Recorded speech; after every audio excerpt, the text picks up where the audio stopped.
Ethan had always hated spiders, but he never imagined they would become the center of his worst nightmare. It started when he moved into an old countryside house he had bought cheaply after months of searching.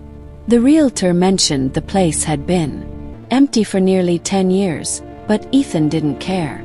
The quiet woods surrounding the house felt peaceful compared to the noisy city he had left behind. On his first night there, he noticed a few spider webs in the corners of the ceilings, thick and dusty from years of neglect. He brushed them away without much thought. Old houses always have spiders, he told himself. But later that night, while lying in bed staring at the ceiling, he noticed something strange. A large black spider slowly crawled across the light fixture above him, moving with deliberate, unnatural slowness as if it were watching him. The next morning, Ethan woke up feeling uneasy. The spider he had seen the night before was gone, but something else caught his attention. Small webs had appeared in places he was sure he had cleaned the previous evening. Thin strands stretched across the hallway, corners, and along the staircase railing. At first, he assumed more spiders must have come in from outside. After all, the house sat right beside a thick patch of woods. Still, something about the webs looked different.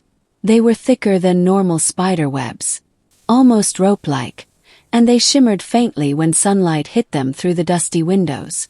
When Ethan tried to pull one down with a broom, the web clung stubbornly to the wood as if it had been glued there. It took real effort to tear it apart, and when it finally snapped, it made a faint, sticky sound. That evening, Ethan heard the first sound. It was faint scratching coming from somewhere inside the walls. At first he thought it might be mice or squirrels nesting in the old house. But the scratching wasn't random. It moved slowly from one side of the wall to the other, stopping occasionally before continuing again. Ethan pressed his ear against the wall to listen more closely. For several seconds the noise stopped completely. Then, directly behind the drywall near his ear, something tapped 3 times. Ethan jerked back, immediately his heart racing. Whatever was inside the wall had clearly reacted to him being there. A few minutes later, he noticed something even more disturbing. A thin spider leg slowly poked through a tiny crack near the baseboard before disappearing again. Over the next few days, the spiders became impossible to ignore. Ethan started finding them everywhere, on the ceiling, inside the sink, even crawling across the floor during the daytime. They were larger than any spiders he had seen before, their legs long and dark, with pale gray bodies that looked almost translucent. He tried spraying insect killer around the house, but it barely seemed to affect them. When he sprayed one directly, the spider simply curled its legs for a moment before crawling away again as if nothing had happened. At night, Ethan began hearing more scratching sounds in the walls, sometimes accompanied by faint clicking noises. Sounded almost like dozens of tiny legs moving together in unison. The worst part was that the sound seemed to be getting closer to his bedroom every night. One night around 2 a.m., Ethan woke suddenly with the overwhelming feeling that something was wrong. The room felt strangely humid, and the air smelled faintly earthy like damp soil. When he turned on his bedside lamp, he froze. The entire upper corner of his bedroom wall was covered in thick webbing, stretching from the ceiling down to the closet door. The webs hadn't been there when he went to sleep. In the center of the web cluster sat a spider far larger than the others, easily the size of Ethan's hand. Its legs twitched slightly as the light hit it, and its glossy black eyes reflected the lamp's glow. For several seconds, Ethan and the spider seemed to stare directly at each other before it slowly retreated into a dark crack near the ceiling. Terrified, Ethan decided to search the house the next morning. He suspected the spiders must be coming from somewhere specific. Eventually, he noticed a small wooden hatch in the hallway floor he hadn't opened before. It led to a narrow crawlspace beneath the house. Reluctantly, he grabbed a flashlight and pried the hatch open. The smell that rose from the darkness below was unbearable, thick, damp, and rotten. As he climbed down the short ladder, the beam of his flashlight revealed something horrifying. The crawlspace floor was completely covered in layers of dense webbing, some of it stretching from the dirt ground to the wooden beams above L, like massive cocoons. And inside those webs were shapes. Dozens of them. At first Ethan thought the shapes were just debris trapped in the webs.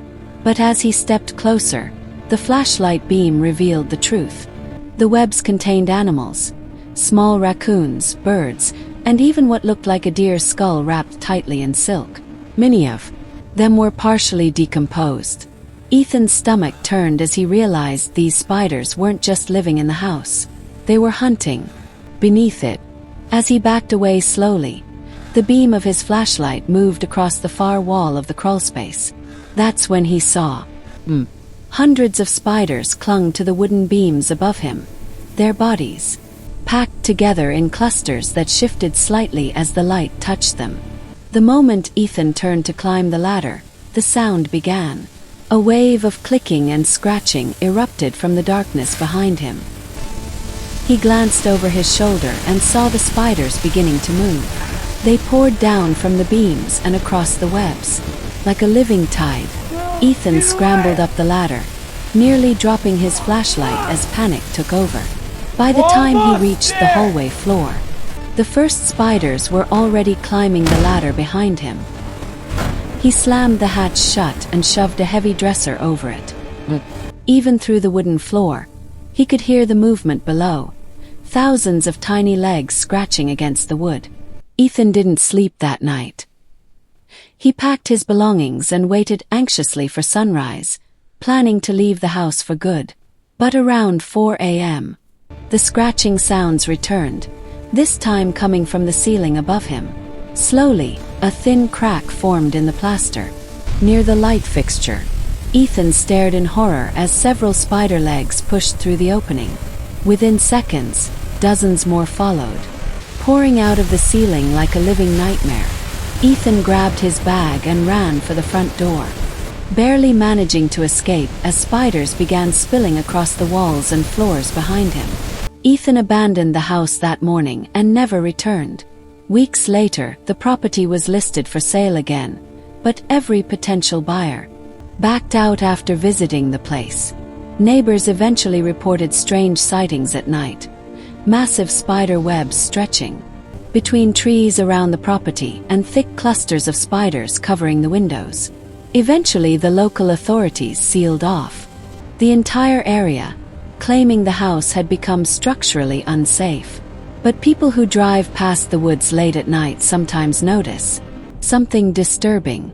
In the upstairs window of the abandoned house, shadows move slowly behind the glass, like hundreds of tiny legs crawling across the walls inside.